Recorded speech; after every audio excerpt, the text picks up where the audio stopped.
going to take risks and someone who's not going to be safe. And I think someone who's not going to be safe is likely to be the person that moves from company to company or different experiences, but has to do so thoughtfully. And what I mean by that is it can be a mark of someone who's not able to be successful if they're constantly jumping companies in similar roles, because maybe they don't get along well with people, or maybe they aren't able to communicate or inspire. Now, someone who jumps from company to company, though, and actually has very different types of roles in those companies, or works in very different types of companies in a similar type of role, that's someone who can be transgressive. That's someone who can, challenge the system and adapt quickly and kind of become this hybrid, because what they're doing is collecting experiences and they're collecting new ways of thinking, and they're bringing that with them as they move along. So it's interesting now that to sort of summarize, the CMOs of the past were the people who were the safe protectors of the business, who kind of had to keep, it's all about reducing risk and maintaining, protecting the growth that companies kind of expected to have. Now it's about kind of throwing out those rules and really focusing on change, and not being safe anymore. Yeah, and it was the Wall Street Journal that said that I guess the tenure of a CMO now is 36 months. Think about that. 3 years you're in a position, which is almost how a lot of people jump around from position to position anyhow. They probably stay about 3.5 years before they go somewhere else. But they're almost forced now because, as you stated, they are required, or many CEOs look at a CMO to drive growth. So it isn't a matter of protecting the business as much as, hey, you have to drive growth, and if you can't do that, then we'll find someone who can. And a lot of the modern day CMOs, I think, are having trouble navigating that because they haven't grown up in a world where they had to be technical. It was much more around storytelling or the creative work. And now it's a matter of a combination of all these different skill sets. Can you listen to the customer? Can you put that into a feedback loop? Do you understand marketing technology? Can you work with your IT department to figure these things out? And then also, what does it mean when you measure a lot of things? You and I can probably take up an entire podcast and talk about how,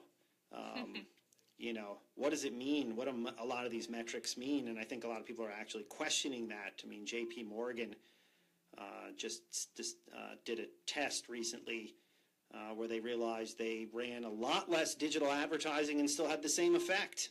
And that's going to really, I think, be interesting in terms of where the world, pivots there. But that leads me to sort of my next topic of discussion.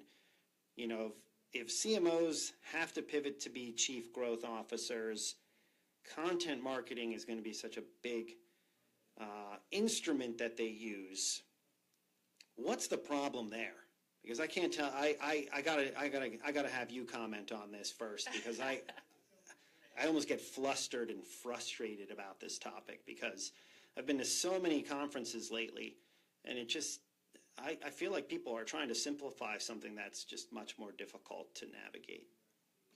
Yeah, well, I would take a couple steps back because I think one of the things I thought was interesting that does end up having implications for content, to the point of this Coca-Cola shift, there was a great quote that said, as long as marketers continue to position themselves as experts in advertising, brand positioning, millennials, and the latest digital fads, instead of being growth drivers, we'll see more CMO positions disappear. Yes. And what I think is really telling about that is when you go back to being a protector of the business, what that really means is the business can run without you. You just need to provide air cover.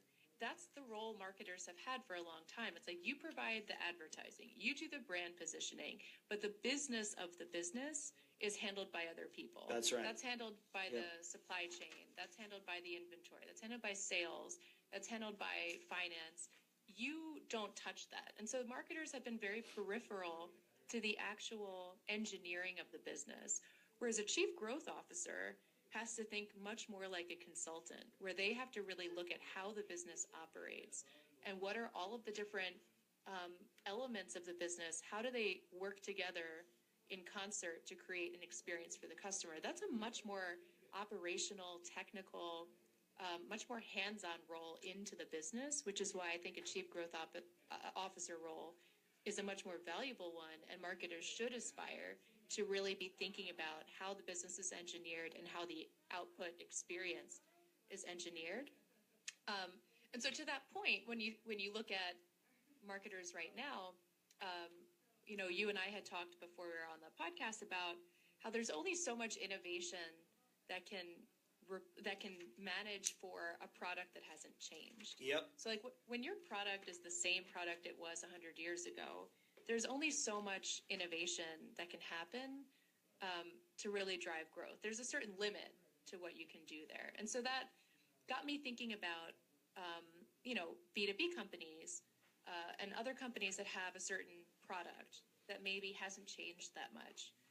So when it comes to the discussion around like content, I think content marketing needs to change in the same way that the role of the marketer has changed. So the role of the marketer used to be very surface level. You tell the brand story, you do the advertising. Yeah.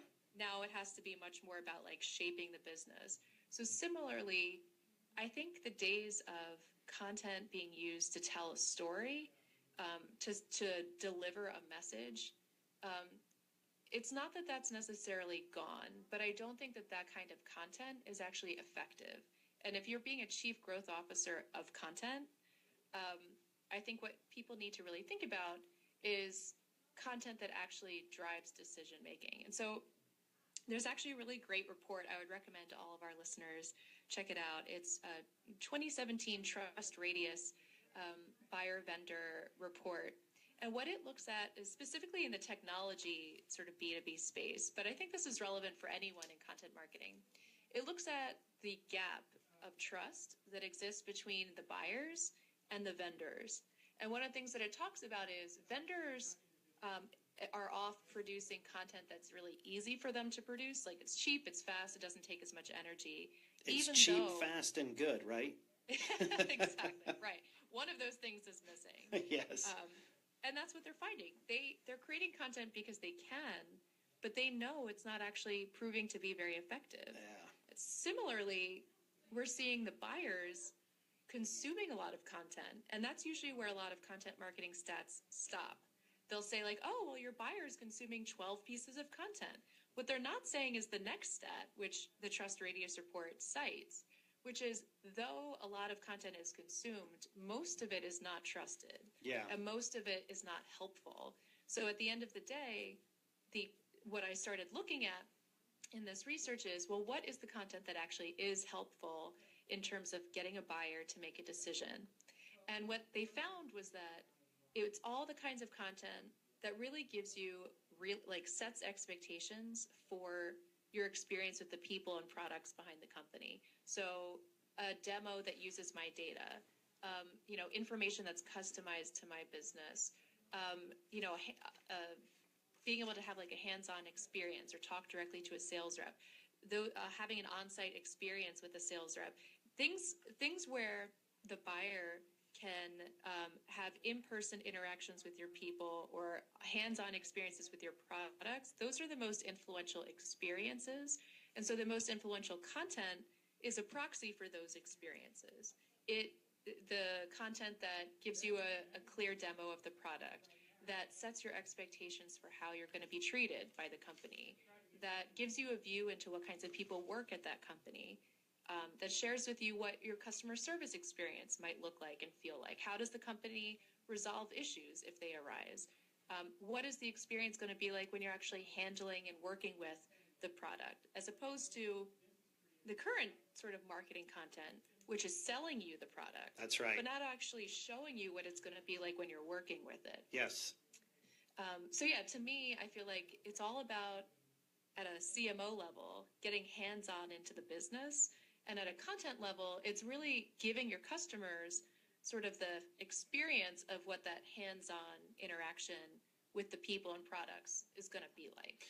You know, it almost reminds me that, some chief growth officers, if more companies move this direction, and I think they will, I mean, that's one of the things I talked about in my book, but I think they will move this direction, have to actually be practitioners with whatever it is they're trying to sell. So that may even change, where in the past, you may have had a person that, let's say, they marketed fashion, they worked for a fashion brand. That best marketer actually could be someone who's a designer, who design, because they actually understand the aesthetics of what goes into making the clothes, the feeling behind it, etc. You could see some hybrid growth or different moves in some of these areas, only because it requires a deeper understanding of what you're trying to do, especially in the technical world, especially in the B2B world, as you noted. I think the only area it might be a little bit different is fast-moving consumer goods, because it's just a totally different aesthetic altogether. But I think in most areas, like even if you work in hospitality, I think you have to be a person who understands, how that industry has changed, why people buy into experiences, how they book travel, why they book travel, what they book it on, what devices do they use. How they document it when they get to a particular location. That's very, very important now. In the past, as you noted, Cheryl, you just had to basically say, how do you get someone on board so they buy something and then forget it? We're good. Right. Now you almost have to really understand everything, and then actually how people loop back through. And that changes, of course, over time, depending on who your audience is. There's less loyalty that exists now.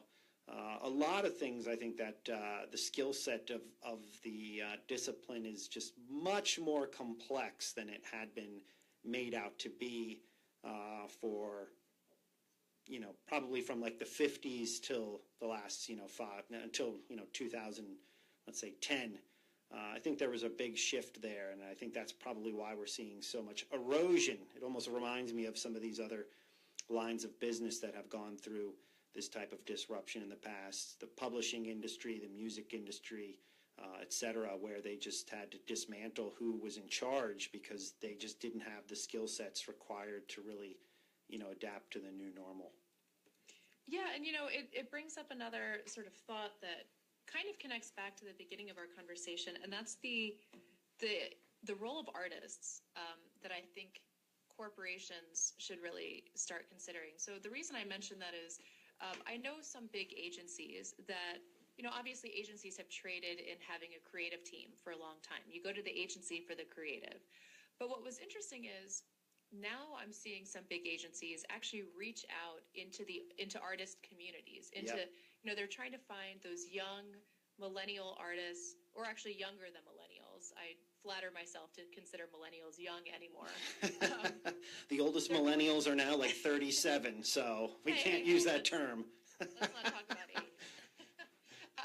But the point is, they're going out to find those young people that are creating music, that are writing poetry, that are photographers, that are telling stories, that are using Snapchat, that are just like out there using all of these new media for ways of expressing themselves and engaging audiences. Yep. That type of creativity that's just so natural to younger people, that blends, a natural sensitivity sensibility for engaging an audience, a creative artistic mindset and creative artistic output, and then this use of old school technology and modern technology. So old school technology being something as simple as writing, by hand, or delivering, for instance, like spoken word poetry. Yep.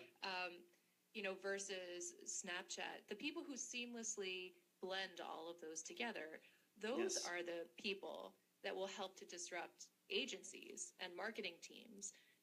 And I think corporate culture would do themselves a favor to follow suit and to bring artists and to bring musicians and to bring those transgressive people, the people who challenge the status quo, the people who, blend things that haven't been blended before, the people who see things that haven't been seen before, or who, provoke by their nature, who take risks by their nature. That's what these companies need. Not in every single role, but certainly in, when these leaders are trying to really shape a new vision for leadership, they would do well to be influenced by those people. And it's funny because I think we'll end on that note by also noting for those who are listening, we are doing what Cheryl is stated right now, because we normally record this podcast and then we post-edit it and then we post it. But we actually now are live streaming it through video. People can hear you, Cheryl, which is pretty awesome. So it almost takes the old feel of like an old radio show of people calling. You're remote, but people can hear you. And they can see me. And then ultimately we'll be able to switch that where they'll be able to see you and hear me. And no, all no that. one wants that. Oh, come on. No one wants that. And, that's like a blending of the two worlds and how you actually, how you sort of, I guess, manipulate media. And I think that's what we need a little bit more in that, in this world. Instead of being safe, how do you use media to really advance your message? Mm-hmm. Where can we find you on Twitter for our listeners? You can always find me at The Real Cheryl M, and that's Cheryl with a C. And I'm at DJGEOFFE. You can also follow us at Disruptive FM. This is episode 66. Wow, pretty soon we'll be at 100. I'm Geoffrey Cologne. And I'm Cheryl Metzger. And we'll catch you next time.